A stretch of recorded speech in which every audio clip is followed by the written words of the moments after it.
ज़िंदगी में फ़िक्र और प्यार मोहब्बत करने वाले लोग बहुत ही कम लोगों को मिलते हैं। फ़िक्रों में डालने वाले तो अक्सर ही हर एक को मिल जाते हैं। तो ऐसे में उनको संभाल लेना ही अच्छा है। गौर फरमाए 25 नंबर सम पर उन्होंने बोला है the longest side of A triangle is 3 times the shortest side. उन्हें बोला कि जो हमारी लॉन्ग साइड है वो छोटी साइड से 3 टाइम बड़ी है, एंड द थर्ड साइड, जो थर्ड साइड है वो 2 टाइम शॉर्ट है लॉन्गेस्ट साइड से। If the perimeter of the triangle is at least 61 centimetre, find the minimum length of the shortest side. जो शॉर्टेस्ट साइड है उसकी बारे में बातचीत हो रही है, तो इसका मतलब हम उसको पहले लेट कर लो x, ठीक है। तो मैंने ये शॉर्टेस्ट साइड जो है उसको मान लिया x। अब उसके बाद उन्होंने क्या बोला था कि जो हमारी लॉन्गेस्ट साइड है वो क्या है, शॉर्टेस्ट साइड से 3 टाइम है, तो मतलब ये हो गया 3x। ओके, ये हो गया। उसके बाद और क्या बात बोली थी, उन्होंने बोला था the third side is 2 time shorter than the longest side. अब इससे क्या है 2 सेंटीमीटर छोटी है, लॉन्गेस्ट से 2 सेंटीमीटर छोटी, फिर ऐसा हो गया है ना। फिर उन्होंने क्या बोला है कि if the perimeter of the triangle at least 61 centimetre.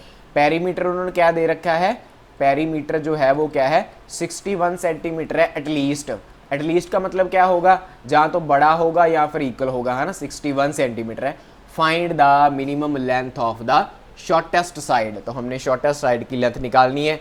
तो पेरीमीटर का फॉर्मूला हमें मालूम ही है, क्या होता है, sum of all side of triangle. तो सम ऑफ ऑल साइड मतलब x plus 3x plus 3x minus 2 greater than और इक्वल टू 61। इनको सॉल्व किया, ये बन गया 7x माइनस 2 ग्रेटेस्ट और इक्वल टू 61। तो 7x greater than equal to 61 plus का 2, ये हो गया हमारे पास 63।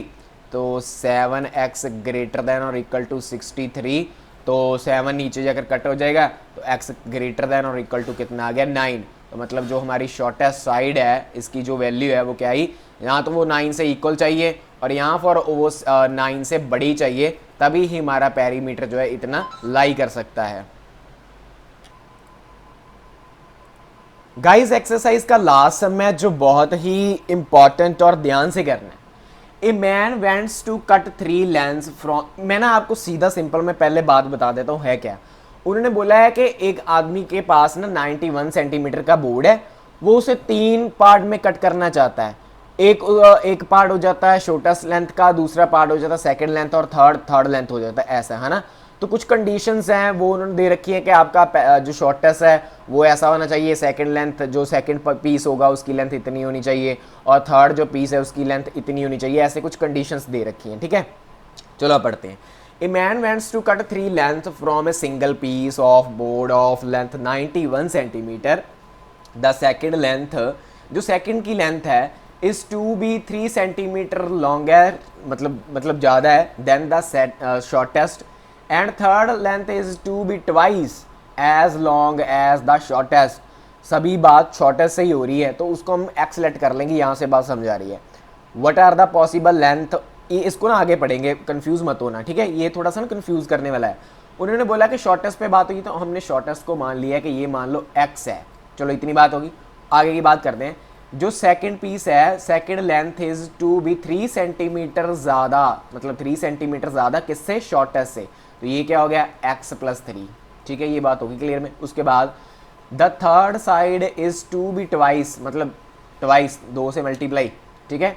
Long as the shortest, shortest क्या थी ये, इसका ट्वाइस है, मतलब ये क्या हो गया 2x हो गया। इतनी बात होगी क्लियर में। चलो सभी का कुछ ना कुछ तो पता चल गया।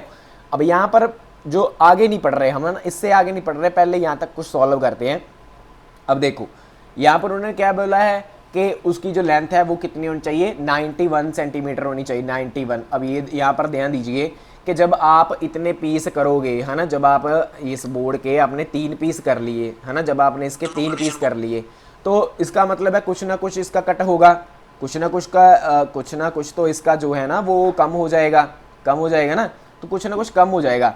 तो मतलब क्या है कि जो आप इन सभी को ऐड करोगे, आप ऐड करोगे x प्लस 3 प्लस 2x इसको ऐसे कुछ करोगे तो कुछ ना कुछ इसका नीचे गिर जाएगा, जब आप मतलब है ना, जब कुछ ना कुछ गिर जाएगा, मतलब जहाँ तो वो कुछ कारपेंटर ऐसे होते हैं जो पूरी साफ सफाई से कट कर देते हैं, तो 91 सेंटीमीटर ही रहेगा हमारा बोर्ड 91।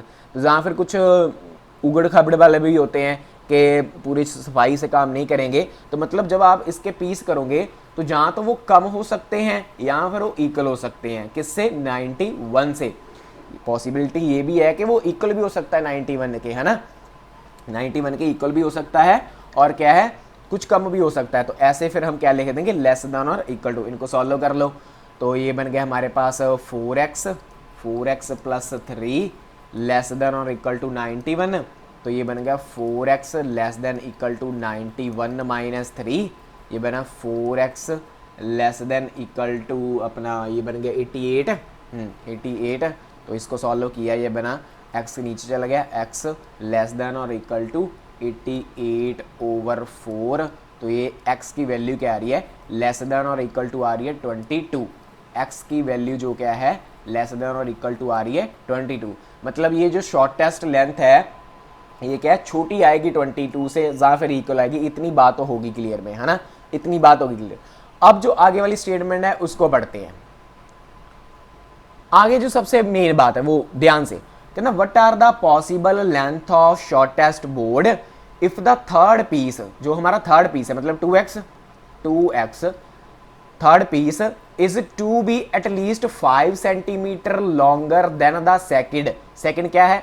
x प्लस 3, ये क्या हो? इससे 5 सेंटीमीटर ज्यादा हो। एटलीस्ट की बात हुई है, मतलब इसकी जो थर्ड पीस है इसकी कितनी लेंथ होनी चाहिए कि ये जो हमारा है वो सेकंड से 5 सेंटीमीटर ज़्यादा हो। एटलीस्ट की बात हुई है, मतलब जहाँ तो फिर ज़्यादा चाहिए या फिर इक्वल चाहिए, है ना।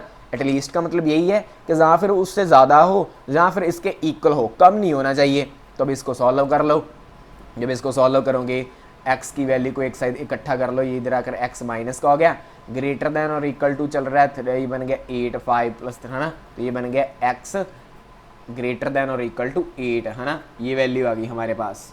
ओके, अब x की वैल्यू आपकी ये 2 आई, है ना, ये 2 आ गई। अब कंडीशन क्या है? अपनी शॉर्टेस्ट लेंथ निकालनी थी, तो अब इन दोनों को मैच करें। सो x हमारा क्या है?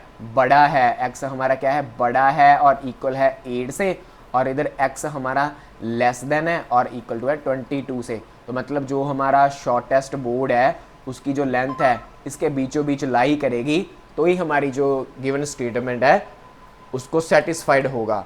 तो ऐसे हमारी एक्सरसाइज जो है वो कंप्लीट होती है। अगर आपको एक्सरसाइज समझ में लगी है तो फीडबैक ज़रूर दीजिएगा।